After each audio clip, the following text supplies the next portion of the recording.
иә? Фонарик ойыны деп аталады. Ол ойынға қазір біздер кездейсоқ таңдау арқылы 5 оқушыны ғана шығарамыз. Жақсы ма? Ол оқушылар кімдер екен? Қазір біздер білетін боламыз.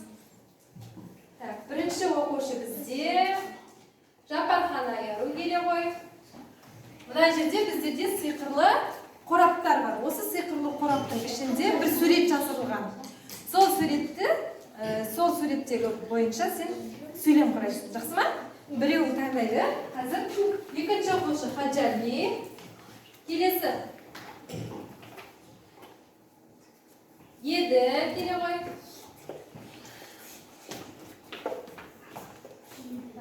Еді. Қазір басқа оқушы таңдаймыз. Алдияр келе ғой. Үш оқушы. Ең соңғы оқушы Айым.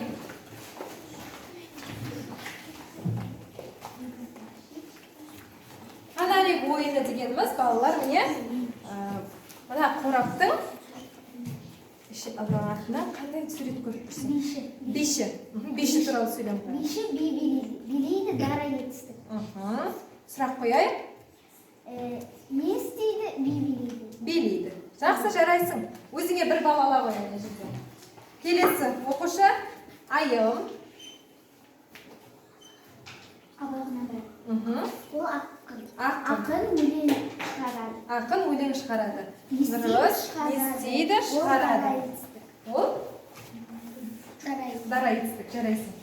Бір балл ала қой өзіңе. Келесі. Мына жерге тұра ғой, кел. Келесі бізде қандай? Суретші. Суретші сурет салады. Дұрыс. Істейді, салады, дара етістік. Өте жақсы. Бір балл ала. Алдияр, сенде қандай сурет шыққан екен қараймыз? Батыр. Батыр елін қорғайды. Батыр елін қорғайды. Дұрыс. Не істейді? Қорғайды. Ол дара етістік. Жарайды. Бір балл ала қой өзіңе. Нұсқаулық жазды. Ол нұсқаулықта өнер адамы өзін көпшілік алдында қалай еркін ұстау керектігі туралы нұсқаулықты өздерің жазыңдар. Енді сол бойынша қазір сендер өздері қазақ тіліне біткен ережелер бойынша домбырада тартып отырып ережені айтатын боласыңдар. Жақсы ма? Ал, кім айтады? Туынды зат есім дегеніміз түбі сөзге жаңа жалғанса ол туынды зат есім болады. Мысалы, күйші, оқушы, оқулы. Жарайсың. 2 балл ала қой өзіңе.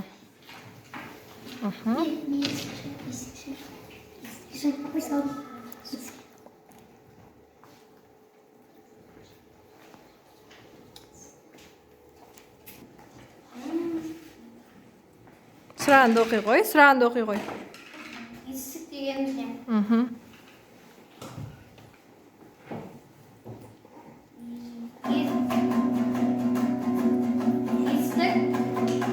Есік деген іс қимылды білдіреді. Оны сұрақта не істеді, не қылды, қайтты. Мысалы,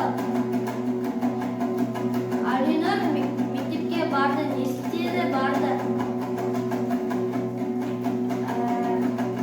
Алдияр дүкенге барды, не істеді, барды.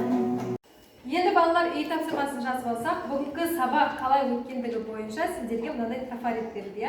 Осы жұлдызшаны таңдасаңыздар, сіздерге бүгінгі сабақ өте жақсы түсінікті болды. Егер шашыны таңдасаңыздар, орташа түсіндім. Егер шеңберді таңдасаңыздар, мен толық түсінген жоғым деп онда белгілеген боласыздар. Жарай ма? Ал қазір жылтырағымызды алып, ішіне желіммен желімдеп, жылтырақты шашатын боламыз. Сол бойынша тексереміз қазір сіздердің білімдеріңізді.